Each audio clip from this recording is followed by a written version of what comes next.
Have you ever imagined what the world was like before the destruction of Sodom and Gomorrah? Prepare for a time travel to a mysterious and forgotten past, where cultures thrived and civilizations challenged morality. In this video, we will uncover the secrets of these legendary cities and what led to their downfall. And attention, what you will discover here could completely change the way you see the story. Before starting, I ask you leave your like and subscribe to the channel. This is super important to help bring this content to more people who, like you, are looking for answers and in-depth knowledge. Also, don't skip any part of the video. Every detail was thought out to reveal crucial information to you, and at the end, we will have a surprising twist. To accompany every minute this video is essential, because we're not just talking about history.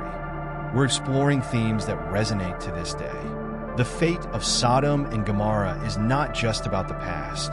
It holds powerful lessons for our future. So stay until the end, and let's find out together what happened before of everything turning to ashes. Imagine a world of vast plains, fortified cities, and people who shaped their existence around ancient traditions. It was an era long before Sodom and Gomorrah were synonymous with destruction and sin, a time when humanity lived by its own codes, heedless of the storm of judgment that loomed silently on the horizon.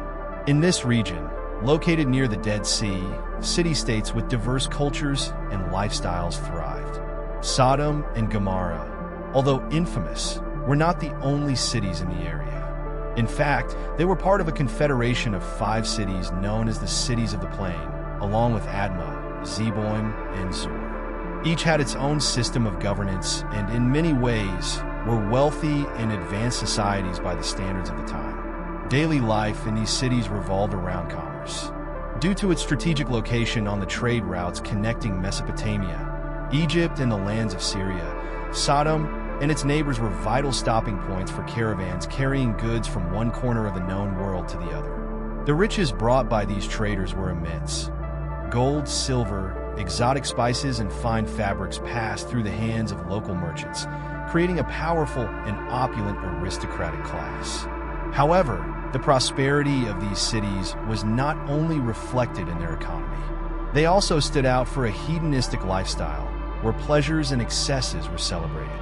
Sumptuous parties, endless banquets, and a culture centered on luxuries and carnal desires marked the routine of the rich and powerful. Wealth brought with it a form of moral decadence.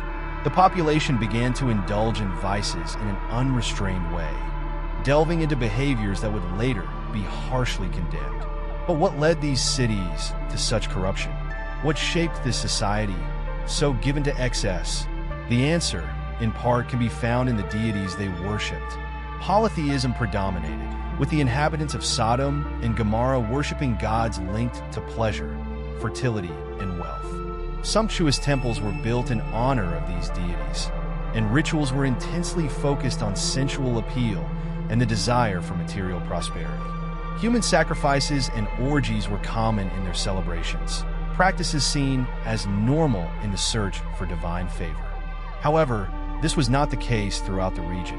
In surrounding areas, such as Canaan, there were equally ancient and powerful civilizations, but with different social and religious structures. Many of these people looked with disdain at Sodom and Gomorrah, seeing in them symbols of corruption that would certainly bring divine judgment. There were, however, some who warned against the excesses of these cities.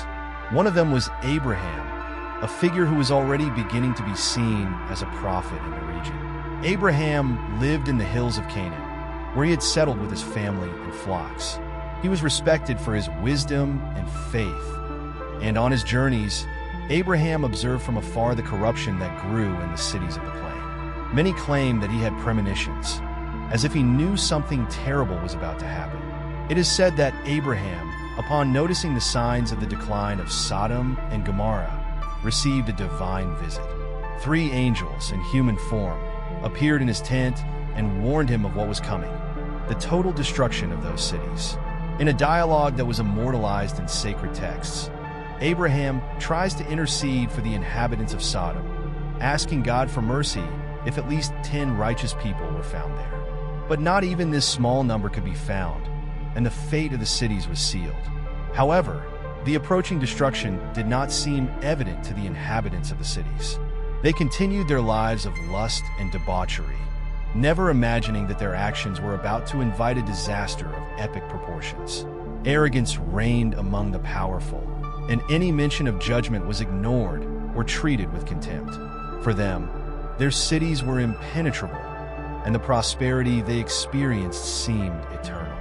The story of Lot, Abraham's nephew, is central to understanding what happened in those final hours before the catastrophe. Lot had chosen to live in Sodom because of its riches, but unlike its inhabitants, he held true to the principles taught by his uncle.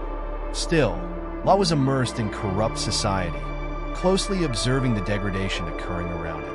When the two angels arrived at his home, warning him of impending destruction, he hesitated.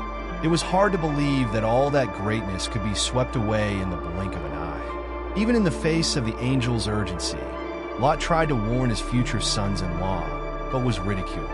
No one believed that a disaster was coming. The next morning, the sky over Sodom and Gomorrah darkened, and a rain of sulfur and fire began to fall on the cities.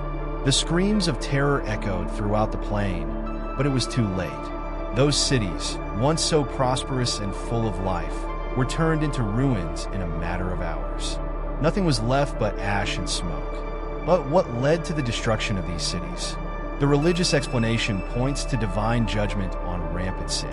However, some theories suggest that a natural phenomenon, such as a volcano eruption or a devastating earthquake, may have been the cause.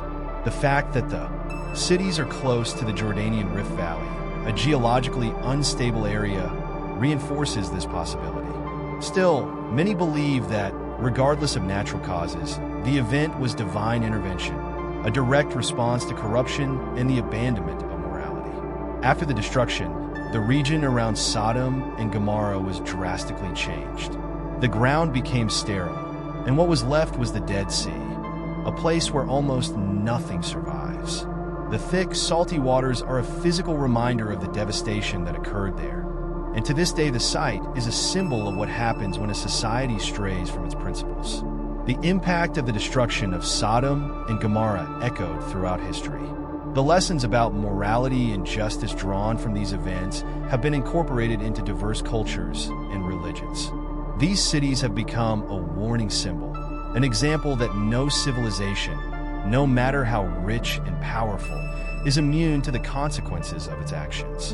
In the end, the story of Sodom and Gomorrah is more than just a local tragedy. It is a universal reminder that the choices a society makes can define its destiny. And although the ruins of these cities are long gone, their memory remains alive, perpetuated by generations who have learned from their mistakes. And the question that remains is, how far is our modern society willing to go before something similar happens again? What makes the story of Sodom and Gomorrah even more fascinating is the fact that despite all the warnings, people continued to ignore the imminent danger. Arrogance and unshakable confidence in one's own invulnerability are elements that make this tragedy so relevant even today. After all, how many times in human history have powerful civilizations fallen not because of a lack of wealth or strength, but because they were lost in their own moral decadence? Lot, unlike his neighbors, was one of the few to escape the catastrophe, but his escape also came with a heavy price. After being warned by the angels that he must leave immediately, he left behind everything he knew, his home, his friends, and even his wife, who would become a tragic symbol of disobedience. As they fled into the mountains, Lot and his family were told not to look back, but his wife, unable to resist her curiosity or attachment to what she left behind, did. And in that instant, she was turned into a pillar of salt. What could have been going through Lot's wife's mind at that fateful moment? Did she look back for fear of losing everything she knew, or was it mere curiosity that doomed her? Some scholars believe this episode represents something much deeper, a metaphor for the inability of some to let go of the past, even when the future demands a complete break.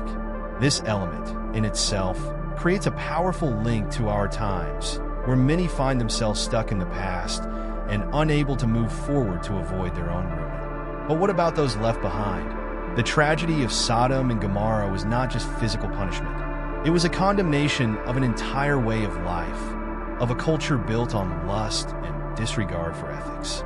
The idea that a civilization can prosper and, at the same time, carve out its own demise through the corruption of its values is a recurring theme in various civilizations throughout history. Babylon, Rome, and so many other great powers fell under similar circumstances. But why aren't these lessons learned? Why does humanity seem destined to repeat its mistakes? In the case of Sodom and Gomorrah, the destruction was not just physical. It was a complete elimination of a culture, a history, and a civilization that could have been prosperous if it had followed another path. The ashes of these cities were dispersed by the wind, and the ruins, if they still exist, are lost in the depths of history, like an enigma that generations of archaeologists, theologians, and historians are still trying to unravel. Some theories suggest that Sodom and Gomorrah may have been destroyed by a cosmic impact, perhaps a meteorite or an explosive natural event. Others point to the region's seismic activity, which could have caused a series of earthquakes and eruptions that set cities on fire. What's interesting is that these scientific theories, however plausible, do not diminish the story's symbolic impact. In fact, they only add to the mystery surrounding what really happened. Whether it was a force of nature or divine judgment, the result is the same. A civilization was erased from the face of the earth in the blink of an eye. It is possible that the true legacy of Sodom and Gomorrah lies not in its ruins, but in what they represent. The history of these cities has been told and retold over millennia, with new interpretations and lessons being drawn as generations change. However, the core of this narrative, the idea that immoral choices and destructive behaviors can lead to annihilation, remains current. Nowadays, when we look at the great challenges we face as a society, the environmental crisis, social inequalities, incessant conflicts, it is impossible not to wonder whether we are also heading towards a similar destiny. Are we, like the inhabitants of Sodom, ignoring the warning signs that appear before us? Greed, contempt for others, and the unrestrained exploitation of natural resources are behaviors that can lead us to a collapse similar to the one that hit those ancient cities. But just like in the story of Sodom and Gomorrah, there are always those like Abraham who try to intercede for humanity. Warning voices are everywhere, warning us of the dangers we face and calling for change before it is too late. However, the question remains, are we listening to these warnings? Or are we following blindly towards the abyss? The catastrophe of Sodom and Gomorrah needs to be seen not just as an event of destruction, but as a lesson in the human capacity to regenerate and avoid total destruction if the right changes are made in time. Lot was saved, but his survival was not just an act of divine mercy. It was also the result of a conscious choice to leave behind a corrupt way of life. This is the lesson that resonates to this day. The ability to change before disaster is inevitable, and that story continues to have an impact. Mentions of Sodom and Gomorrah remain alive in debates about morality, justice, and the consequences of reckless choices. These cities, or what they represent, are a mirror that forces us to look at our own failures and excesses, and to question the extent to which we are willing to ignore the warning signs that arise in our own time. Ultimately, the legacy of Sodom and Gomorrah is an invitation to reflection. Its ruins may be gone, but the lessons they leave us are timeless.